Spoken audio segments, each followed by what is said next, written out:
Oke, baik, selamat pagi rekan-rekan mahasiswa semuanya. Jadi kita sudah sampai pada episode final dari online session kita. Jadi untuk online session pada pertemuan ini, saya ingin membuat resume gitu ya, kita meresum materi dari komputer grafis. Jadi sebenarnya pada prinsipnya kalau saya mau share dulu ya, share di entire screen. Jadi sebenarnya pada prinsipnya untuk materi komputer grafis ini sebenarnya lebih banyak dia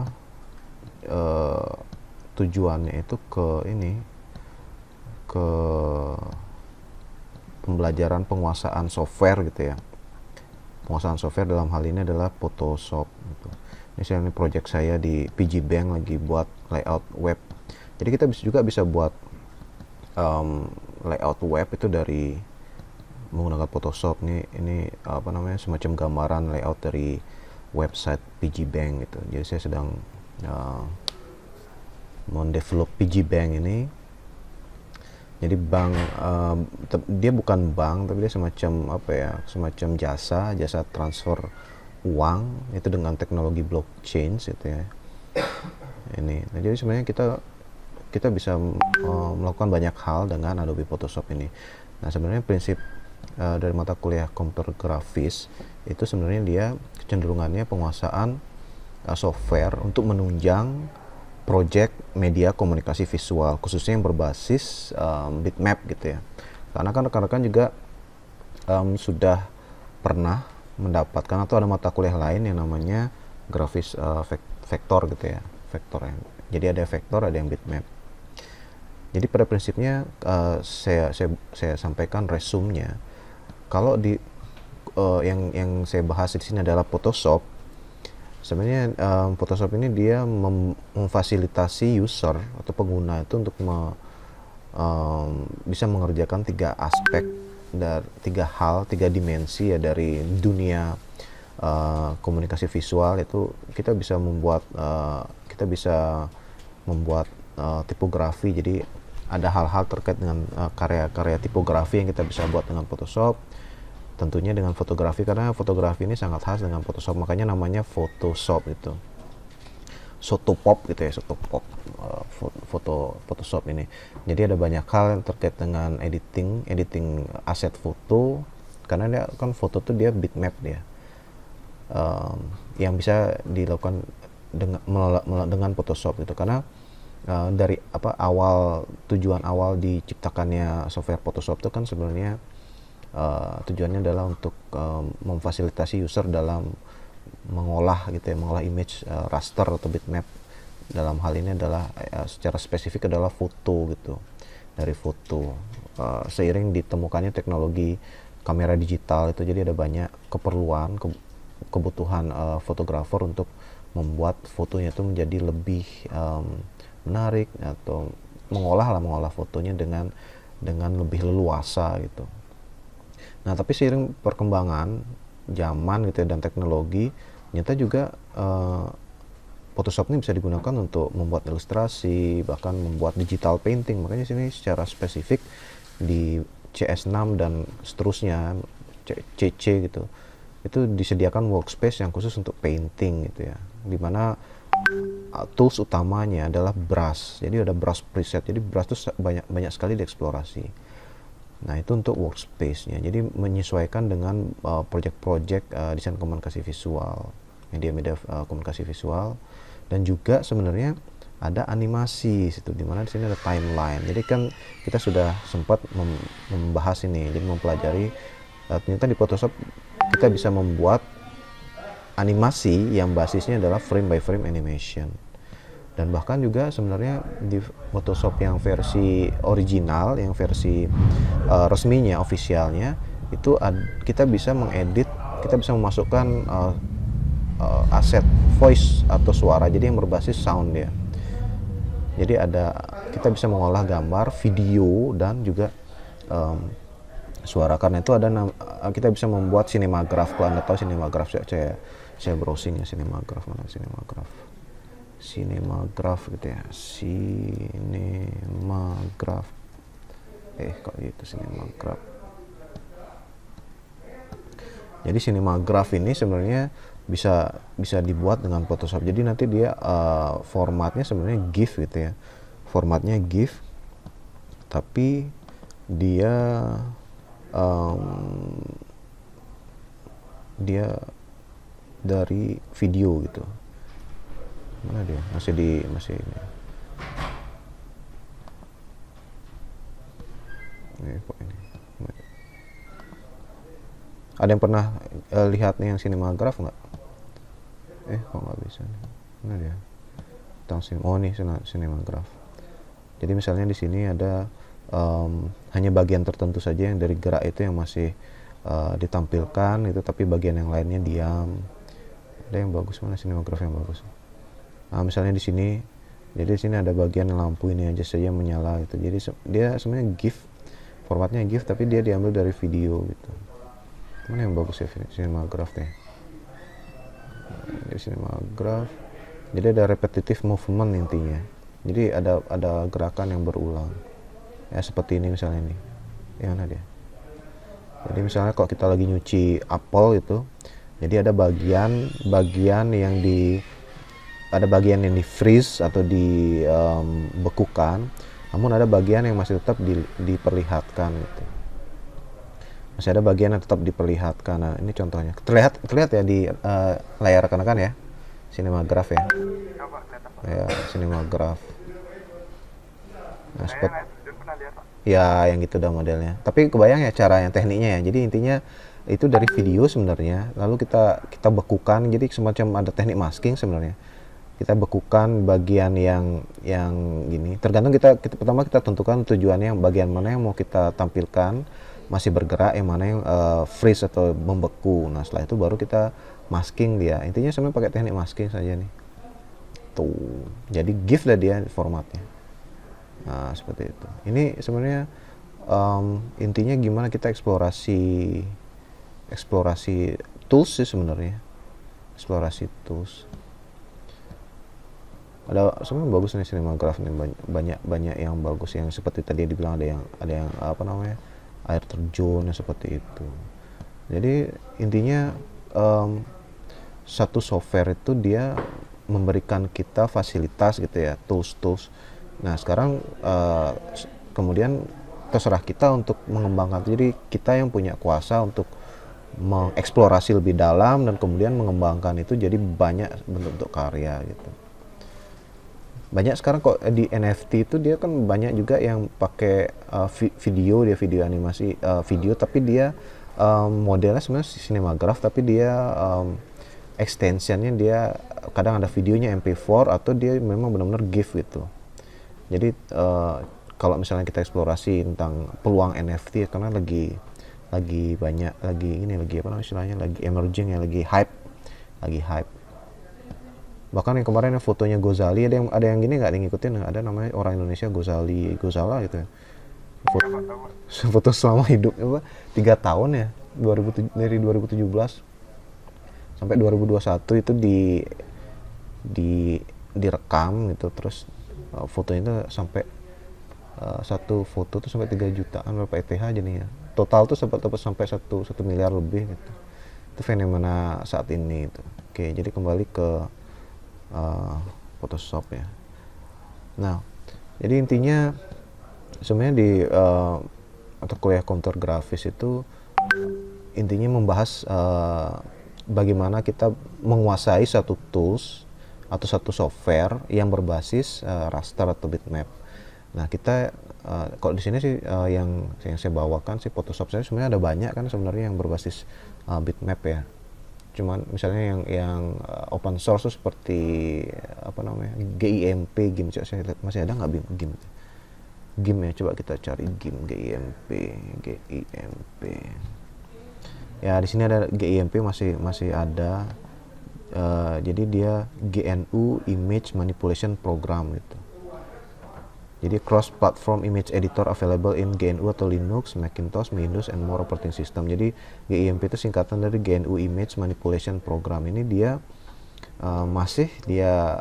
ini apa namanya, masih dia open source dalam artian dia tidak dijual secara berbayar gitu, tapi dia biasanya sih gini apa, membuka donasi. Bahkan sekarang dia membuka donasi untuk gini dari PayPal, yang apa satu nih, Flutter sama Bitcoin gitu, donate with Bitcoin. Jadi biasanya seperti seperti aplikasi open source pada umumnya, seperti Blender juga. Jadi biasanya dibuka donasi gitu. Nah ini kalau rekan-rekan ingin mencoba, itu ada namanya GIMP, itu ada software yang open source, dan juga ada Canva. Itu ya Canva, coba deh Canva. Kemarin kita soalnya kurang banyak mengeksplorasi software ya, kita fokus di Photoshop. Tapi sebenarnya yang saya sih sebenarnya fokus by project gitu sih sebenarnya. Fokus by project apa saja yang bisa kita buat yang berbasis raster itu. Nah kemarin kan sudah dari awal itu ada, kita waktu UTS kita coba sebenarnya basic dari digital imaging, kemudian mulai masuk ke media komunikasi visual dari buat kartu nama, terus buat poster, lalu buat booklet gitu. Nah jadi sebenarnya konsep dari komputer grafis juga dia sebenarnya lebih kok saya membawakannya lebih prefer saya based on project gitu. Based on project, dimana kita gunakan Adobe Photoshop sebagai pilihan utama, dan kita bisa juga menggunakan software lain sebagai penunjang. Mungkin teman-teman lebih nyaman dengan yang vektor karena sudah lebih dulu mempelajari itu. Tapi ada baiknya juga dicoba dibukakan ruang untuk pengetahuan mengenai software yang berbasis bitmap gitu. Yang kayak Canva itu kan juga Canva itu juga bagus sebenarnya tuh. Canva ini dia sama juga sih ya, jadi ada yang versi berbayarnya. Kalau kita langganan ke subscription, kita bisa dapat tools yang yang lebih gitu. Jadi ada fitur-fitur yang bisa memungkinkan kita untuk bekerja lebih luas gitu. Jadi ada peluang ya, seperti biasa lah. Jadi untuk software yang free itu biasanya ada versi yang berbayarnya. Yang berbayarnya itu biasanya ada fitur-fitur yang lebih banyak gitu. Ada hal-hal yang tidak bisa kita lakukan ketika kita subscribe-nya itu dengan free version. Jadi intinya seperti itu. Saya harapkan rekan-rekan memperluas wawasan rekan-rekan terhadap software gitu ya. Karena mau tidak mau ya itulah sebenarnya dunia Anda gitu kan. Anda nanti lulusnya sebagai sarjana komputer gitu ya, sarjana komputer tapi punya kemampuan spesifik di bidang multimedia, khususnya desain multimedia ya.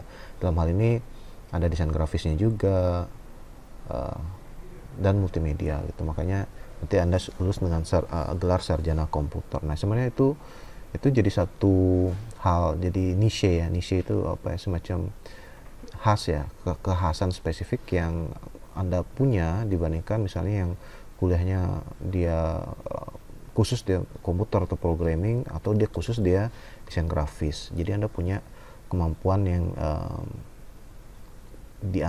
kedua-dua hal itu walaupun tidak didalami, tapi Anda punya pengetahuan basic lah paling nggak tentang pemrograman, tentang sistem informasi, tentang bagaimana mengelola data, bagaimana Anda mengelola aset visual gitu ya, aset audio juga. Jadi ada audio, aset visual.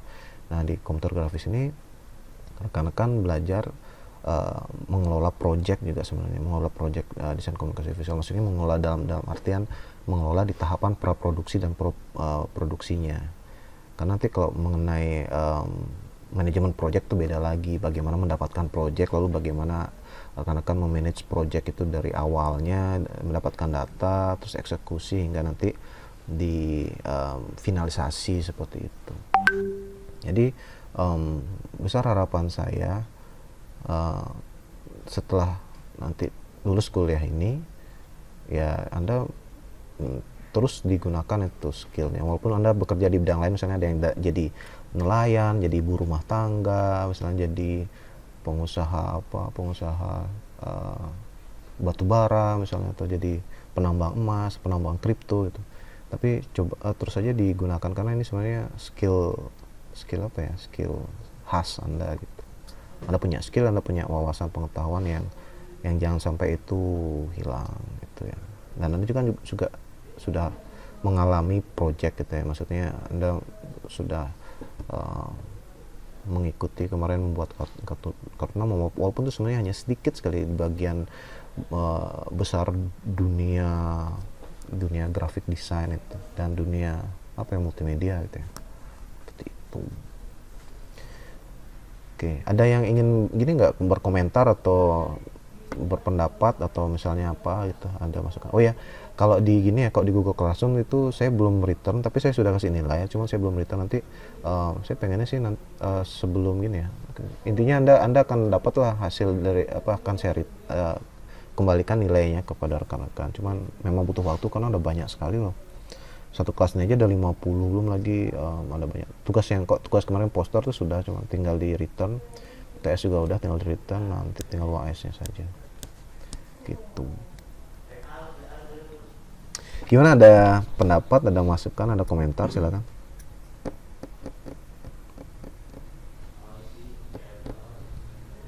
Oke. Nah, sebenarnya nanti juga misalnya kalau di sosial media ya, khususnya sosial media itu sebenarnya dunia yang sangat cair dan fleksibel, dan dia pasti bakal berkembang. Sekarang sudah dikembangkan sosial media yang berbasis blockchain gitu. Jadi jadi kita bersosial media tuh sekarang sudah pragmatis gitu. Kita bisa dapat duit, walaupun duitnya kripto gitu ya. Kalau kita posting, kita like, itu kan asik. Jadi kita tidak hanya bersosial media, kita tidak hanya yang remeh-temeh, yang posting mood hari ini, kita komentar dan kita sumpah serapah di sosial media, tapi sebenarnya bisa dikelola. Nah, sebenarnya di bagian itu sebenarnya ada peluang bagi rekan-rekan yang menguasai media gitu, maksudnya visualisasi, jadi mengelola aset visual. Karena di sosial media kan pasti yang ditampilkan adalah aset visual dan audio gitu. Nah, dalam aspek dalam dimensi komputer grafis ini, jadi aspek-aspek sebenarnya yang terkait itu adalah tentang layouting, lalu mengelola aset visual, gimana kita menempatkan satu aset visual, bagaimana kita menyusun hierarkinya. Makanya Anda belajar di buklet itu bagaimana Anda bisa mengelola 8 halaman itu, 8 ruang itu untuk dikelola informasinya, bagaimana hierarkinya. Di halaman pertama dia cover, setelah cover itu apa. Itu sebenarnya pentingnya Anda mempelajari media atau desain komunikasi visual, karena ada hal terkait dengan user interface dan user experience gitu. Jadi bagaimana hubungan, bagaimana interaksi antara manusia dengan media gitu. Jadi lebih dalam itu bisa anda bisa memperdalam ilmu itu mulai dari sekarang sih sebenarnya. Nanti Anda juga akan tugas akhir, kan ada yang sudah tugas akhir ya. Nah, kok saya sih mengharapkan ada pendalaman tuh, walaupun jenjangnya sarjana. Jadi sarjana itu sebenarnya untuk S1 itu sebenarnya tuntutannya dia level berapa SKKNI, kalau nggak salah level 4 ya, level 4 SKKNI. Jadi intinya bisa menghasilkan produk. Dalam hal ini misalnya Anda project itu, Anda bisa terlibat dalam project dalam, misalnya dalam contohnya apa sih, misalnya ya project media komunikasi visual, project multimedia gitu ya, desain grafis dan multimedia itu. Dan juga misalnya kalau Anda bisa saja terlibat dalam satu pengembangan aplikasi gitu, dimana Anda adalah Anda memiliki skill gitu ya. Anda bisa bekerja untuk menghasilkan aset-aset yang dibutuhkan dalam pengembangan aplikasi. Seperti itu. mungkin saat ini ada yang kayaknya kemarin banyak ikut di gradasi itu, pasti misalnya ada yang ditugaskan untuk misalnya membuat poster misalnya di sosial media, mengumumkan sesuatu gitu, postingan, membuat feed, membuat apa istilahnya itu. Intinya pasti ada terkait dengan aspek visual dan audio dan visual. Dan di bagian itulah sebenarnya skill Anda tuh dibutuhkan, apalagi di dunia sekarang. Maksudnya terbitnya NFT dan lain-lain itu sebenarnya peluang yang besar sih untuk Anda, untuk rekan-rekan yang menguasai bagaimana mengelola aset visual dan audio. Dan juga sebenarnya paling penting tuh kreativitas itu yang paling penting, karena kreativitas itu membuat sesuatu hal tuh punya nilai tambah gitu. Kalau misalnya agaknya diferensiasi kok ada satu hal yang berbeda dan dia punya value, punya nilai, itu pasti dia stand out tuh menonjol ya dari yang lain gitu. Gimana, ada komentar apa sudah tertidur terlelap terkena aji sesirop saya? Gimana Angga, kira-kira Angga coba kasih komentar dong, kita diskusi. Apa ya Pak? Sudah kebayang nggak mau buat TA apa Angga? Coba PA. ya. Untuk PA tuh emangnya disuruh buat apa? Nah itu dah. Itu disuruh buat apa tuh kan, itu pertanyaannya sebenarnya ya harusnya sebenarnya bagusnya sih rekan-rekan tuh dari awal kuliah tuh sudah punya proyeksi gitu ya. Saya lulus tuh saya mau menghasilkan apa. Jadi intinya gini Angga, jadi intinya karena Anda akan lulus sebagai sarjana komputer dan juga bidang spesifiknya adalah di bagian multimedia dan desain grafis lah itu intinya ya.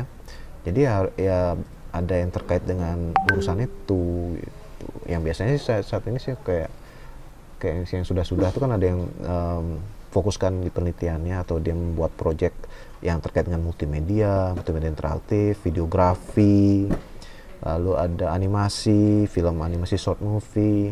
Sebenarnya ada banyak hal sih kalau menurut saya yang bisa buat di tugas akhir. Misalnya coba aja Anda buat NFT, itu belum ada mungkin yang jadi Anda kaji NFT gitu ya, kaji dalam hal misalnya karya-karya NFT itu yang populer seperti apa, yang banyak beredar itu seperti apa. Dari situ Anda buat satu karya NFT yang misalnya punya pesan tertentu gitu, pesan tertentu. Misalnya kok saya kan NFT saya itu ya Pak Made itu karakter yang Bali tapi dia saya tampilkan global gitu, karena nama Made itu bahasa Inggris kan made. Jadi Made dan made itu bahasa Inggris itu artinya dibuat gitu ya. Made itu kan kata kerja bentuk pasif. Putu Adi. Oh iya, Putu Adi udah ada ya gini ya. Putu Adi namanya NFT ya. Putu Adi mana Putu Adi? Ya Pak, cuma di miningnya aja Pak, belum terjun banget kayak NFT-nya, kayak bikin itu.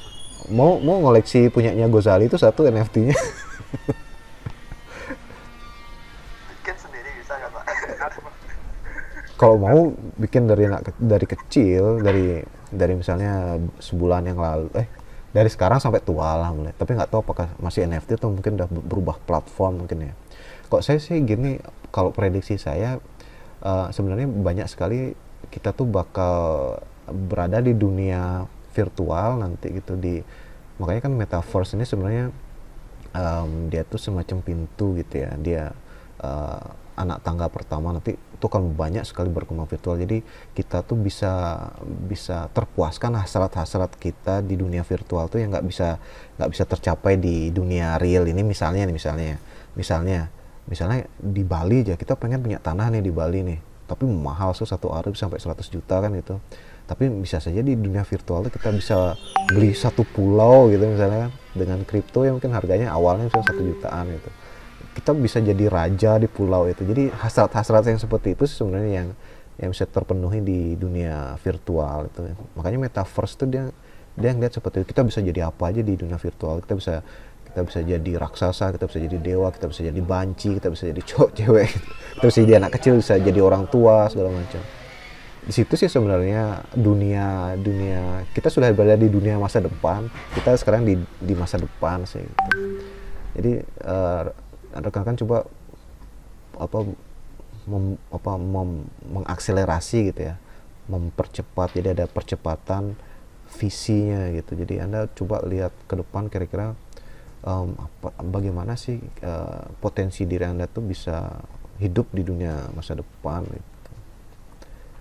Jadi dunia masa depan misalnya sekarang NFT, ada metaverse ini, terus nanti ke depannya kira-kira seperti apa sih itu. Bisa aja kita bisa bisa bisa hidup di planet lain gitu misalnya, karena sudah banyak sekali ekspedisi ke Mars. Siapa tahu nanti ada koloni manusia di Mars itu kan, di bulan atau macam. Tapi kalau dalam waktu terdekat sih masih kita di dunia virtual, yang di metaverse tuh bakal masih mungkin 5-10 tahun ke depan masih di sana, di metaverse itu gitu.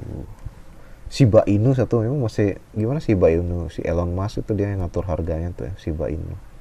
Satu bitcoin tuh berapa ya, satu bitcoin kira-kira kalau yang Pak, ya mau nambahin Pak, gimana. saya sih ngeliat NFT itu kayak permainan orang kaya yang goreng-goreng harga gitu lah Pak. Oh Kayak gitu. kemarin Iya, Gozali itu kan awalnya yang inisiat tuh Sam Alnot namanya di Twitter, iya. yang mungkin ramai, terus banyak ada yang lain ngikut-ngikutin, itu saya ngeliat Pak. Ya emang gitu sih. Sebenarnya NFT itu sistem gorengan aja tuh Pak. Sebenarnya dulu ya jual berapa, sekarang sudah tembus 30 juta satu foto. Itu dah sebenarnya. Jadi yang paling pintar tuh orang yang melihat bahwa ada kebutuhan manusia tuh untuk memenuhi hasratnya dia. Hasrat dalam hal apa sih? Hasrat dalam hal dia tuh eksistensi dirinya gitu. Kadang kayak misalnya orang kayak beli tweetan pertama gitu ya, sampai berapa mahal, sampai jutaan. Itu karena ada gengsi gitu, ada ego yang dieksplorasi gitu, ego yang dieksploitasi gitu. Jadi kalau kita misalnya saya nih loh yang punya tweet pertama di dunia gitu, itu kan ada ego yang apa ya, yang dipuaskan gitu ketika dia membeli NFT tweetan pertama itu gitu. Jadi di situ sih sebenarnya aspek-aspek yang membuat satu koleksi itu ya, satu collection itu jadi mahal. Sebenarnya itu ini kan sudah berlangsung lama, maksudnya seperti lukisan karya seni itu, kolektor yang ternama kan dia sebenarnya mungkin motivasinya itu seperti itu, dia ingin mengaktualisasi diri bahwa dia tuh mampu untuk mengoleksi karya-karya seni. Kecuali Hitler ya, dia mengoleksi karya-karya seniman Eropa itu karena dia ingin menguasai budayanya, dia ingin budaya Arya itu yang menguasai semuanya. Jadi semua karya-karya lukis itu Rembrandt di Prancis, karya lukis orang-orang Yahudi itu semuanya dikumpulin di satu, dirampok lah istilahnya, karena dia ingin budaya Aryanya dia itu yang apa, idealismenya itu nazisme apa misalnya, kayak ya intinya Aryanya, bangsa Arya yang paling unggul di dunia itu yang menguasai dunia gitu. Karena itu budaya-budaya khususnya Eropa itu mau dibuat jadi apa istilahnya, jadi tidak dominan. Jadi Arya tuh dia ingin orang Jerman tuh dominan di Eropa bahkan dunia gitu. Jadi ada hasrat seperti itu, udah mengoleksi sama rarity lagi kan, punya hal yang rare yang langka tuh kan kita bisa apa, sombong gitu lah.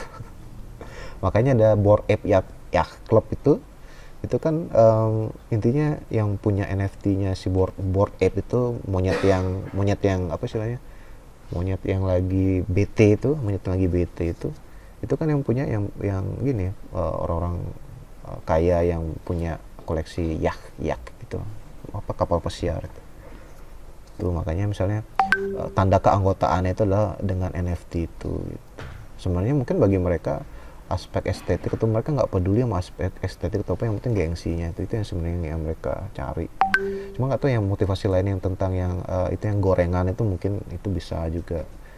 Jadi ini juga ada apa ya, ada kecenderungan orang itu afraid of losing out. Jadi mereka ada kayak misalnya kita nih, misalnya ada hype yang sekarang misalnya orang-orang pada suka makan mie apa kemarin mie misalnya ada mie goreng warna ungu misalnya misalnya dari ubi gitu kan. Ada satu chef misalnya yang chef Juna misalnya, dia yang mau enak nih.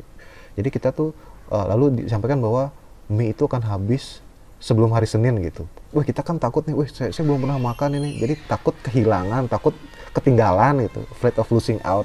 Jadi ada juga yang seperti itu, makanya dinaikkan harganya, digoreng seperti yang Oki Nugraha bilang. Jadi takut ketinggalan, itu ada juga kecenderungan sifat manusia itu yang seperti itu, afraid of losing out. Seperti itu. Permisi Pak, boleh saya menambahkan gitu Pak ya? Ya, gimana, silakan George. Sebenarnya menurut saya gitu konsep NFT sama penjualan di blockchain itu ya fine-fine aja gitu Pak. Kayak emang udah saatnya maju ke depan gitu kan lah bilang Pak ya. Tapi kayaknya satu-satunya masalah yang dibuat NFT itu jadi dipandang jelek di barat atau kayak dipandang sebagai metode easy money gitu Pak ya, karena NFT yang populer banget, NFT yang benar-benar dijual yang paling laku gitu, kadang yang paling remeh temeh menurut saya sih art value-nya kayaknya nggak ada gitu Pak. Ya, kayak misalnya yang CryptoPunk itu kan pixel art sih, boleh pixel art gitu Pak ya, tapi untuk sesuatu yang sesederhana itu kalau di value sampai bermiliaran gitu, kayaknya itu yang bikin orang-orang jadi berpandang jelek gitu Pak, kayak NFT menurut saya. oh ya. Kalau misalnya karya-karya yang benar-benar keren banget gitu, kayak ada karya dari Sony Wicaksana itu Pak, itu kan dijual NFT, tapi karyanya dia tuh emang sesuatu yang detailnya sangat-sangat tinggi gitu Pak. Kalau yang kayak gitu saya masih ya bisa lah bilang mendukung gitu Pak. Tapi kalau udah yang karya yang ape yang CryptoPunk gitu ya gitu kan, saya kayak kesel gitu ngeliatnya Kesel. yang dijual bermiliaran gitu loh Pak. Soalnya kan menurut saya tuh konsep dari penjualan NFT itu kayak nggak ada bedanya sama auction seni. Misalnya penjualan lukisan Mona Lisa, memang bukan kita pemiliknya karena bukan kita yang menciptakan, tapi kan kayak dioper-oper gitu Pak dari siapa penciptanya. Pada dasarnya kan konsepnya sama aja gitu, cuman dalam blockchain. Nah tapi kan Mona Lisa tuh memang sebuah karya yang ya, mantap gitu Pak, bisa dibilang. Ya, terima kasih George. Ya memang itulah sebenarnya fenomenanya gitu ya. Tapi mau nggak mau kita harus menyadari juga bahwa itu terjadi dalam dunia ini. Jadi memang ada kecenderungannya seperti itu, karena dari situlah kita belajar. Jadi bisa saja, jadi sebenarnya kalau hal yang bisa kita pelajari dari fenomena ini sebenarnya ya, bahwa memang ada satu aspek itu yang satu hal itu kok semakin, jadi gini, nggak boleh tanggung-tanggung gitu ya. Kalau mau jelek ya jelek banget lah, kalau mau bagus ya harus bagus banget, jadi jangan tanggung-tanggung. Misalnya kayak apa ya, jadi itu yang terjadi di dunia zaman sekarang. Intinya rarity, jadi sangat hal yang satu hal itu yang maksudnya unik. Nah sebenarnya kalau CryptoPunk dia tuh sebenarnya dia punya pola loh, maksudnya dia punya pola dan ada representasi dari setiap CryptoPunk tuh. Jadi kalau di NFT itu kan dia ada istilahnya traits, TRAITS gitu. Jadi di traits itu ada semacam propertiesnya. Misalnya properti tentang warna. Misalnya si CryptoPunk ini dia buat satu seri itu misalnya 1000 gambar. Nah, ada traits misalnya red eye gitu. Dari 1000 gambar tuh ada berapa persen sih yang CryptoPunk itu yang matanya merah gitu.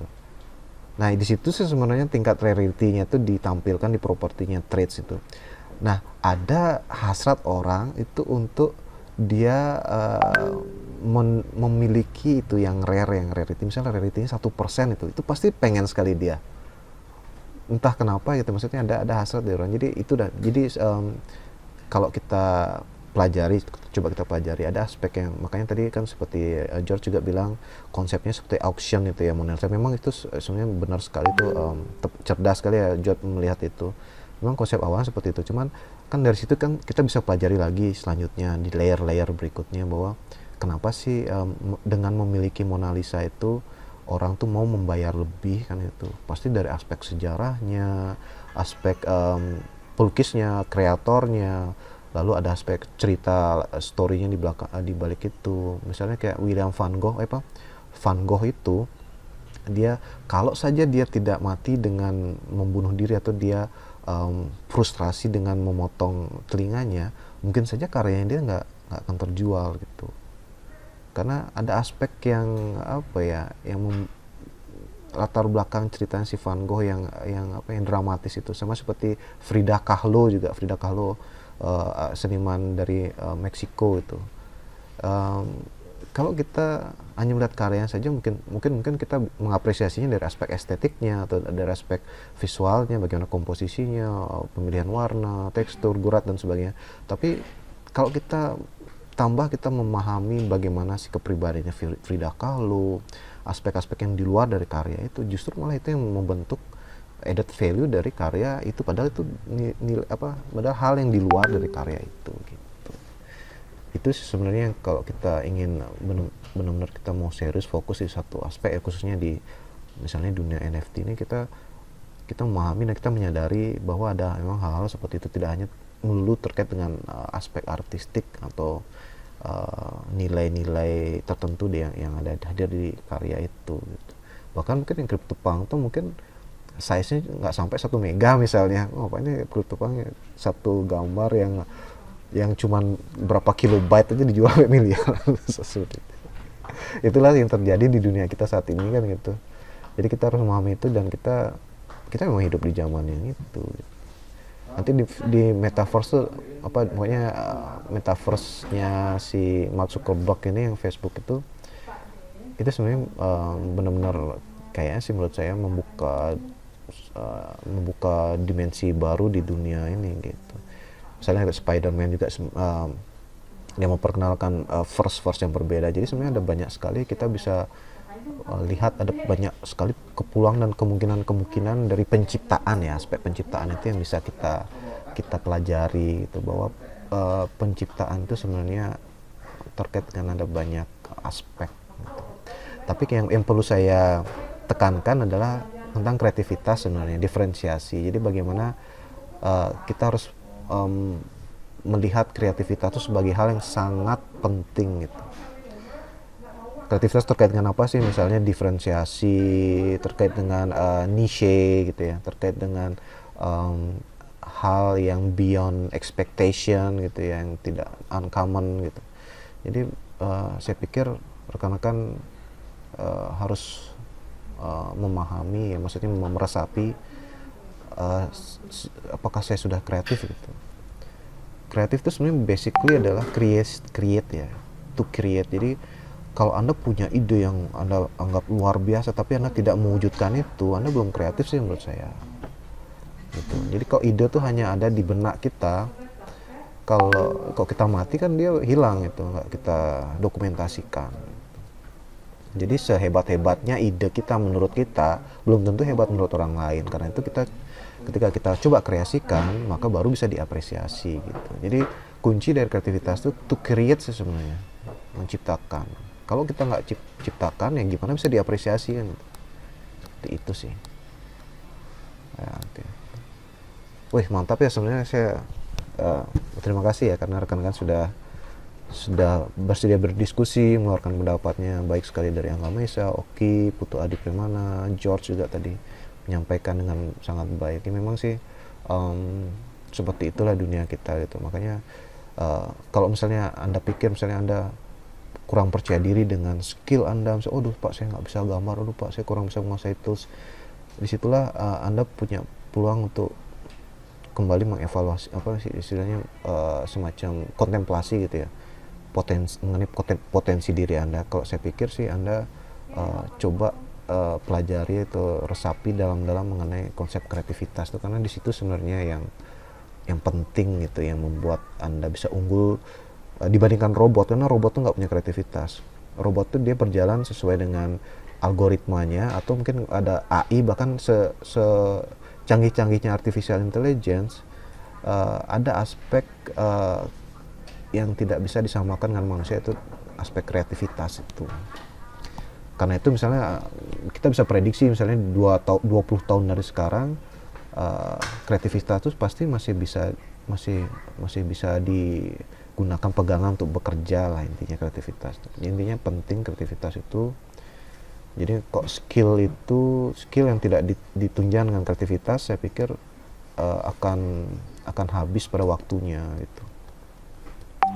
Seperti itu. Intinya yang aspek-aspek manusiawi ya, humanis, yang tidak bisa disaingi oleh mesin atau robot. Cuman kemarin tuh saya lihat di Pixie gitu ya, itu ada artificial intelligence, dia tuh bisa generate image dari keywords, dari kata kunci. Hebat kan? Misalnya gini, fire school gitu ya, fire school, tengkorak api gitu.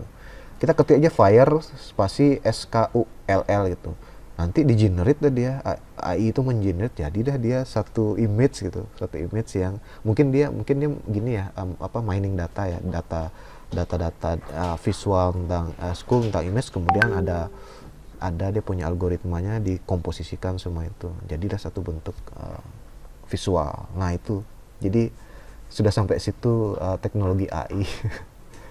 Kita bisa dari dia juga punya Pak satu Pak, kita tinggal gambar misalnya awur-awur aja, berjedang kayak gunung gitu, terus AI-nya ngubah jadi semacam foto realisme gitu Pak. Oh itu dah.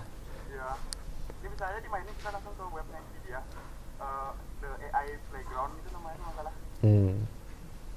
Ya kayak gitu dah. Jadi kita tuh sudah berada di dunia yang seperti itu. Nah sekarang bagaimana kita menyikapinya kan gitu. Nah kalau ke AI itu paling dia cuma sampai di situ, tapi kan kita bisa saja kita start dari sana. Maksudnya setelah kita generate image dari keywords, ya kita yang menangani itu. Jadi kita yang menangani setelah itu gitu.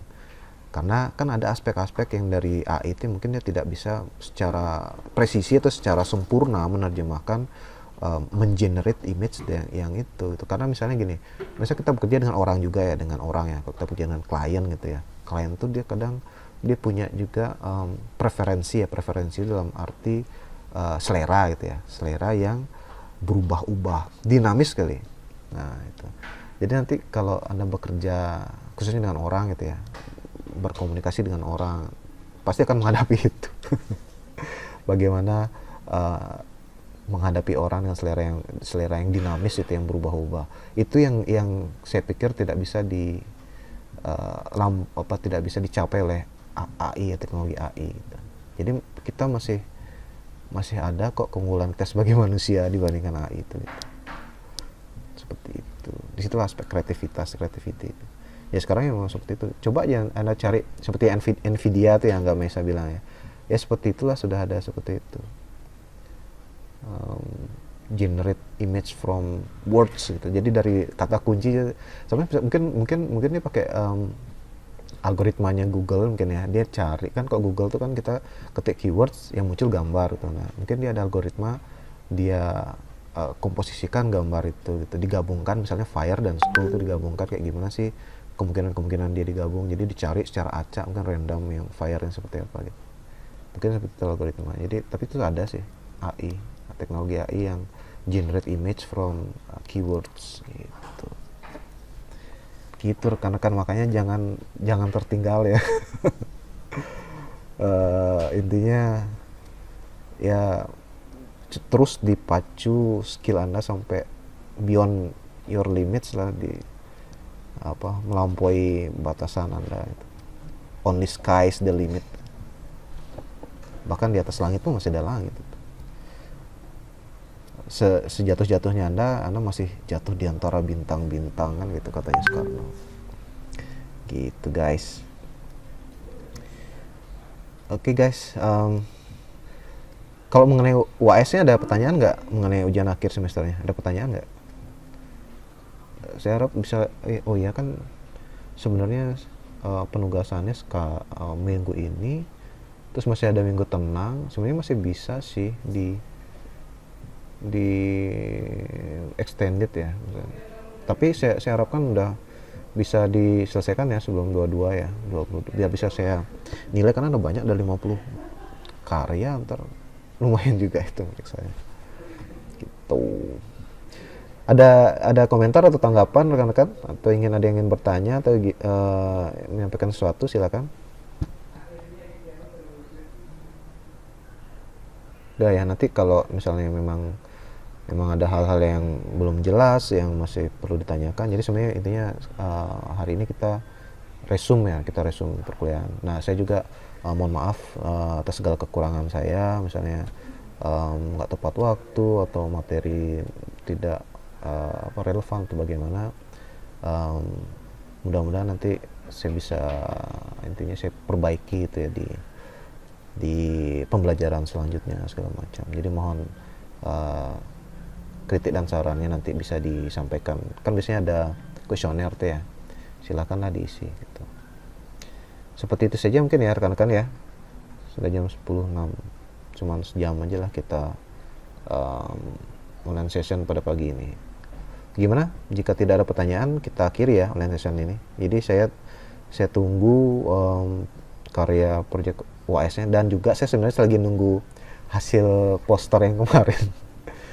Saya sih optimis ya ada rekan-rekan yang bisa ikut ya, maksudnya karyanya lolos, saya optimis sih ya. Adalah, saya percaya ada ya, selama kurator itu masih normal. Oke, ada pertanyaan? Kalau nggak ada kita akhiri ya online session ini. Ada pertanyaan lagi? Nggak ada ya? Siap, enggak kok. Oke, sip. Kalau begitu kita akhiri online session pada pertemuan final ini, episode final dari online session ini.